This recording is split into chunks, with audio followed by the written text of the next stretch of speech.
Hey everyone, and welcome to another episode of Great People TV. You're with me, Ben Ibrahim, and today we're talking about the key to branding your business and branding yourself, whether you're an employee or a small business entrepreneur or a big entrepreneur. And our guest today can answer all those questions because he's an entrepreneur educator and an entrepreneur himself. I'd like to welcome to Great People TV, Dr. AJ Binai. And while he's talking and introducing himself, I want you to go to his LinkedIn and have a look at his profile because it is absolutely amazing. When it comes to business, Dr. AJ Binai, or AJ, has done everything. But before we speak about everything, AJ, how are you? I'm great. I'm excellent.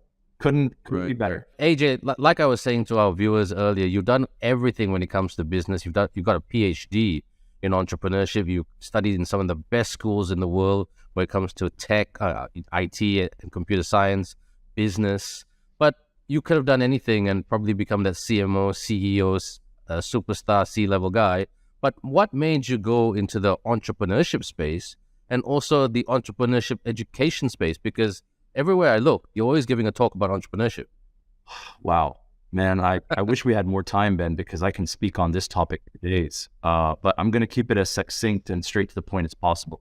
Bottom line is, I think probably about a good part of almost a decade ago, I was sitting across the table from who is now currently my co-founder with me at a company that we built from the ground called Vision 77, which in essence is a contrast yet complementary to the startup space. And by that, we meant that we just had a lot of reservations with the way traditional VC works, traditional venture capitalist mindset works. And I think that's what brought me into being an entrepreneur and being also somewhat of a coach and a speaker on the topic. That's really a nutshell answer for you, Ben. I mean, obviously there's a lot more depth to it, but for the sake of making sure that the impact is upon the audience, I've just summarized it. No, I think it's really good that you summarize that because a lot of people think when it comes to business, they think that traditional venture capitalist, investor, getting a loan from a bank and all the above. But what you do, and because I've listened to some of your talks, which is why I've invited you on the show, and thank you so much, is that you show everyone another way about it. And that another way about it is not so difficult. So, so let's have that not so difficult conversation. Branding yourself and branding your business, simple fundamentals, because at the end of the day, where people make some errors and mistakes is that they lack the fundamentals. They lack the simplicities. So can you tell us about the simplicities and the key core fundamentals when you want to brand yourself and when you want to brand your own business when you're first starting out or when you're trying to upscale? Right.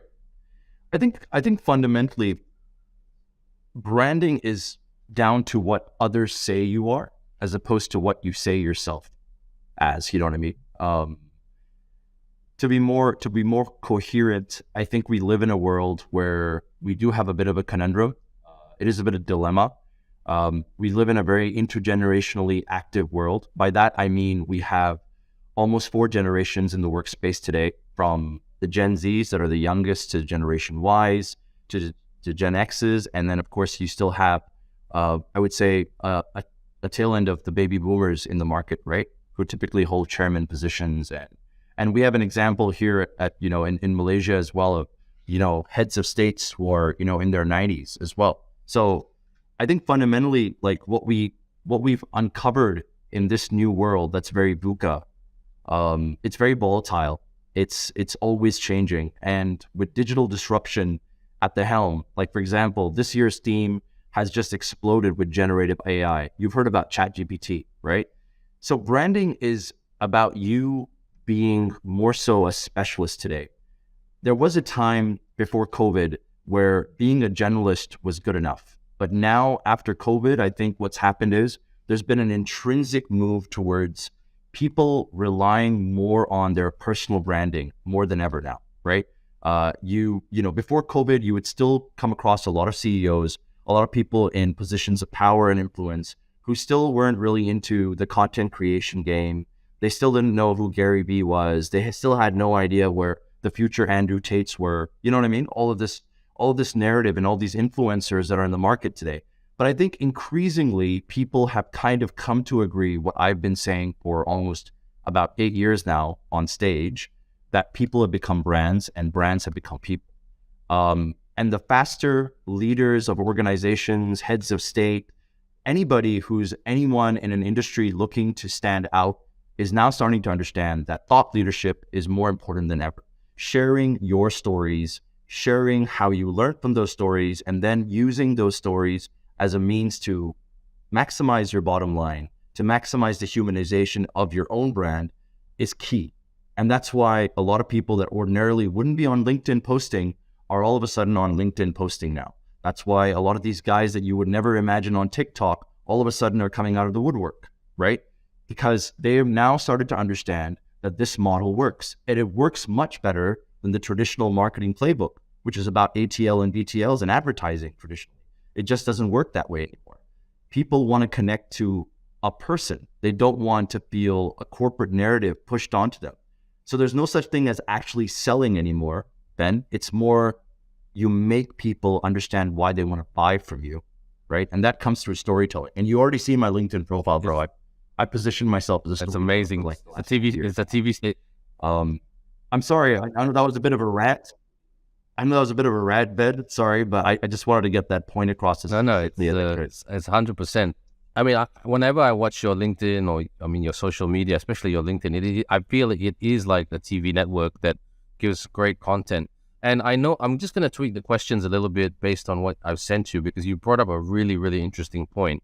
And I have this conversation all the time with corporate comm people who are a lot of my clients. I said, look, how do you brand your CEO, your CMO, your CTO, or that rising star in your company, that to show the whole wide world that this is a great place to work? It's like you said, it's not a narrative that is pushed with a script, because you can't do that anymore, because people will say, this is BS.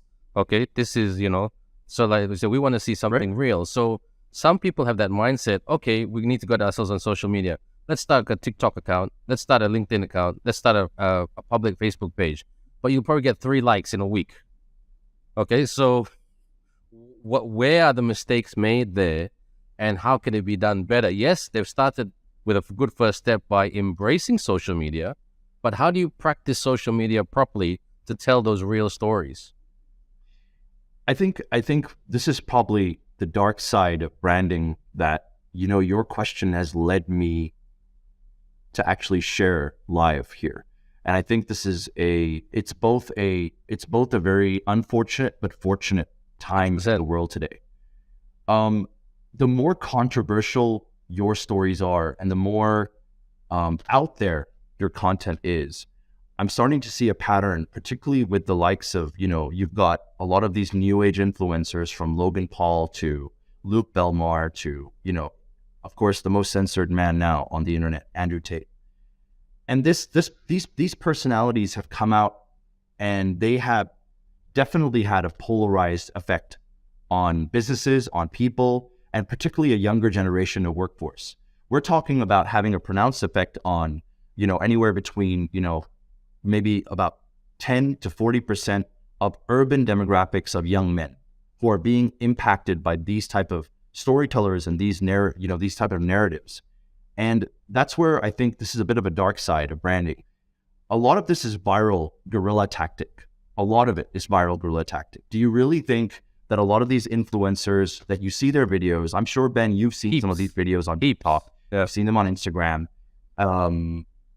So, do you really feel that everything that's being said in that moment for the sake of that impact of the video is truly the opinion of that person's? It's not. It's very akin to how a politician would get up on stage and say a lot of things to the immediate audience in front of him in that particular rally. And he or she would actually definitely gerrymander and definitely have a certain element of showmanship in how he positions the content to that particular audience. And that's fundamentally politics to a certain extent, right? Unfortunately, that's where the misnomers of, politics come into the picture. But that's very much so the social media game. That's very much so the branding game today. And that's why I'm saying it is unfortunate and fortunate, because if you know how to pull off these guerrilla tactics, you know how to create content that really creates buzz and has a certain viral coefficient to it, you can really garner a lot of attention and you can monetize that attention, right? Now, the question is, are you using that tactic or using those techniques for a positive outcome or are you using it for notoriety? You know what I mean? It really is down to the person. So when you brought up this point about how do you brand your CEO? How do you brand your CMO? Right? That's a really valid point. How do you do that? And the answer to that question is down to the person. The person, as long as they're authentic about their own stories and they're more so about sharing information that isn't self-promotional, but it actually is more geared towards sharing something that has impact and value for the audience. I kind of feel like you have to go through a moment in time in your influence building online where you will get just 3 likes. You will just get like 10 people, viewing your video. That's completely normal. I think people like Gary Vee went through that. And Gary Vee is one of the most social, as far as social media is concerned, one of the most visible people on social media today, right? But even him and people like, Jay Shetty, people like, let's talk about Andrew Tate, all of these people did not start out with like, 1 million people liking their post the day they dropped a post, right? It doesn't work that way. It's just something that business leaders have to understand. That's just how it is, bro. Okay. No, and just to wrap up the conversation, because I mean, one thing I love about how you communicate, AJ, is that you keep everything so short and sync, and it's a key takeaway that someone can take when they're having their takeaway makan and just listening to this and trying to implement it in their own brand. But maybe just one story that you work, because I know you also run you own a few creative agencies, and like your people, not necessarily you on a day-to-day basis, maybe a success story that you worked with someone or a brand. I mean, if you want to mention their name, great. If you don't want to, totally respect the privacy. But you took their brand from almost invisible, like an untagged brand, to a very relevant brand to the people of the world. I don't mean to boast, but there's so many different capacities that we worked with over the years. Which one is the one that sticks out in your head and you tell to someone at a dinner party and said, maybe a close friend, and said, now, let's step away from a corporate narrative for a second. I mean, I do have, yes, there are a lot of businesses that I've worked with and I've coached and consulted for them, but those are typically a lot more of the very predictable case studies about how I would tell you this is what I did. And then, there was this sort of ROI that was tracked to what I did. And I really don't want to do that. I don't want to bore the audience with that type of narrative. What I would rather do is talk about how I have come across there are 2 individuals right now that stick out in my mind. And for the sake of their privacy, I'm not going to mention their names right now, but they're very active on LinkedIn. One of them was an image consultant. The other was a CEO of a C-level company who left and started their own consultancy, right? And had quite a lot of traction in the market. Was already pretty well known for the C-level position that he held. And then the image consultant, she was someone who was just starting out her image consultancy, and she was really intrigued by how LinkedIn is very organically rich. It allows people to expand their thought leadership. So on both occasions, I sat down with them and I explained what are the sort of techniques that they would need to look at, not just externally, but also intrinsically in their own mind to become more effective in articulating their thoughts on LinkedIn. And I think with the image consultant, it's safe to say that she's gone on to win awards for her communication skills. She is someone who is actually quite well known on LinkedIn now. She posts a lot of content. In fact, she's a lot more active on LinkedIn than I am today. She's doing a lot more content creation. I bump into her posts all the time. She's doing very well. And I see a lot of, when I see her content copy, her text copywriting, and I see everything, I kind of see that how a lot of the conversations that we've had, I'm sure she had conversations with other people as well that time. I'm not taking full credit for it, but I'm saying definitely, I think a lot of the techniques she's using, I see a lot of what I discussed with her being used there, right? The same applies to the CEO. I mean, he already had a very good profile, but one of the things that I noticed with him was that he was able to step out of his own comfort zone. He was generally someone who was an introvert, and he stepped out of his own comfort zone, and he came out and somewhat conditioned himself to be a lot more socially, adept on LinkedIn. And I think that translated to Instagram, it translated to YouTube. So he went on to do web series and all of that. And I think a lot of that comes from the storyteller mindset. And I have something called the storytelling model canvas. It's sort of like a variation of the business model canvas, if you've seen it. It's like a BMC, and then there's a variation that with a group of subject matter experts in Australia, we came up with the SMC. And that was very many years ago. In fact, it's almost biblical for any storytelling, business storytelling and brand storytelling workshops that I do, speaking sessions. I always bring up and talk about how the SMC can tremendously add to the bottom line of your business, because everyone's talking about, when it comes to business, they're only focused on making sure they maximize the bottom line, right? But how do you maximize that bottom line? By humanizing your business and people being able to actually connect with you. That's more important than ever for solopreneurs today. So yes, it applies to corporates, but it applies even more to founders who are in a startup space where they're bootstrapping. You know, they need to stand out from the competition, right? And they need to do it fast. So how can they do that? They can do that through business storytelling techniques. They can do that through viral content marketing. They can do that from understanding fundamentally that social media and content creation is not about self-promotion. It's about actually empowering others through your content. And that's why they trust you with their business. In the future, someone giving you a check with money on it and actually giving you an opportunity to work with them is fundamentally because of the efforts you took today to build thought leadership, which in turn builds trust with your audience.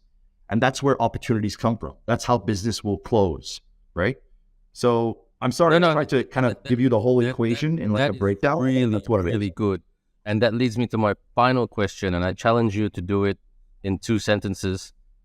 And it's also, and because I don't want you to give our audience advice, I want you to give our audience a challenge or something to think about, because it's already March 2023.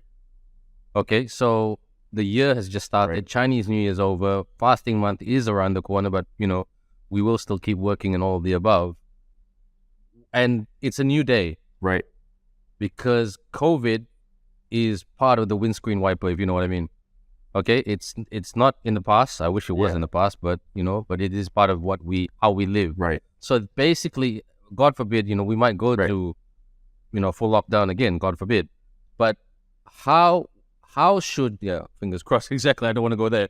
But how should one, be it a business or a individual working for a big company and they want to keep their visibility up, what kind of things should they think about? Maybe you can just give us 2 points. Think about in terms of trying to create those consistent stories so that they're always top of mind and never, ever forgettable.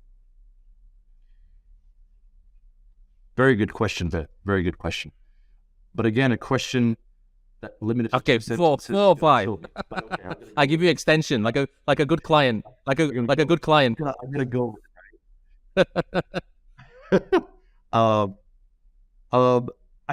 You know what? Actually, there is a very easy way to simplify this. Number 1, have a documentive mindset as opposed to a glamorization mindset. Keep it very, very real. So the experiences that you've had in a day, try your level best. Yes, to understand that you need to make that content viral. That's correct. You know, I would be lying to you if I said that an influencer online doesn't position the best version of themselves forward. That's a complete lie. Anybody who tells you that and talks about full vulnerability and, you know, pure authenticity and all that, let's be honest, that's bullshit. That is bullshit, right? And let's be honest, I mean, fundamentally, all the people that we look up to online right now as influencers, they certainly didn't do it through pure just being 100%, you know, always in your face. There was a lot of effort put into creating content that had impact. There's choreography that goes into it, content writing, storytelling, all of that goes into it for them to create an actual impact in a particular video, in a particular piece of content they put out there. So let's, number 1, talk about, yes, you need to have a documented mindset.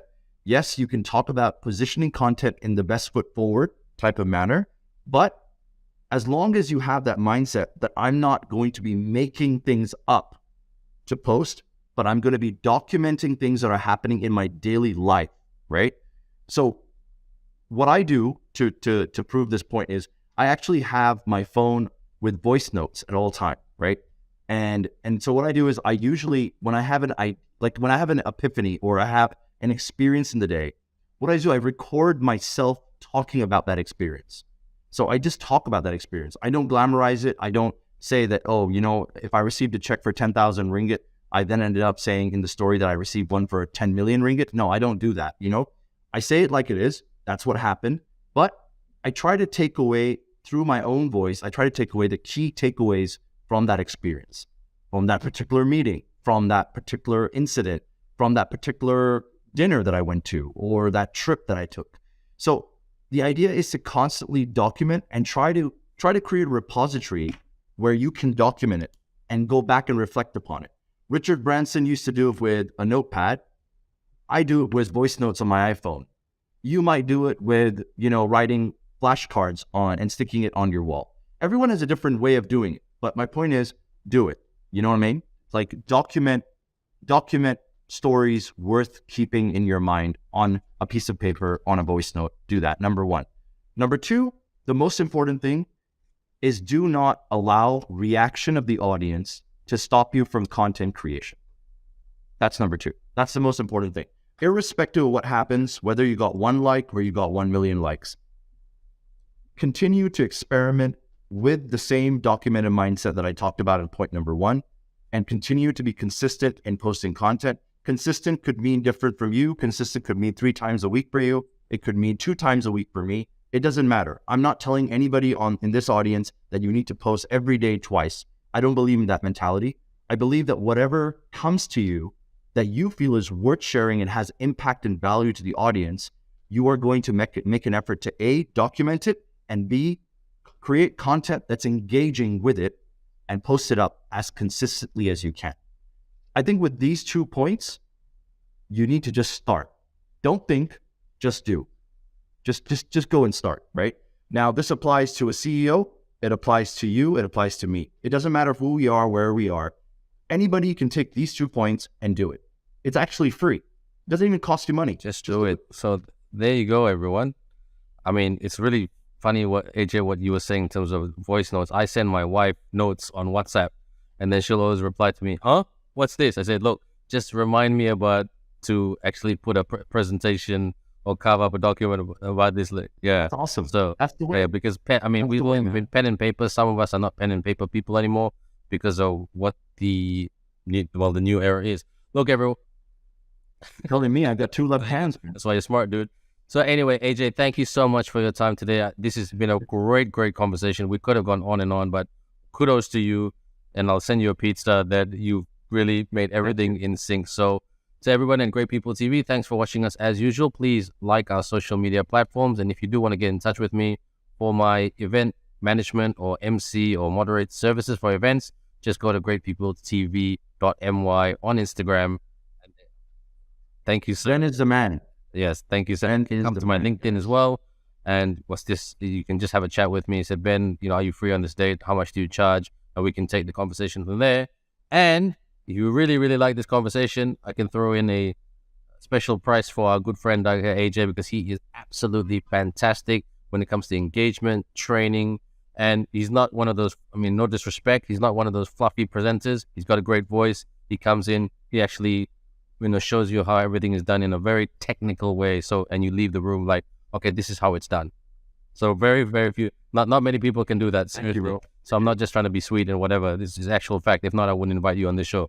Look, AJ, you take care, man. I know you've got a meeting with a lot of people in the next 10 minutes. So yeah, go ahead to the meeting. Thanks everyone for watching Great People TV. Thank you. Catch you next episode. Thank you.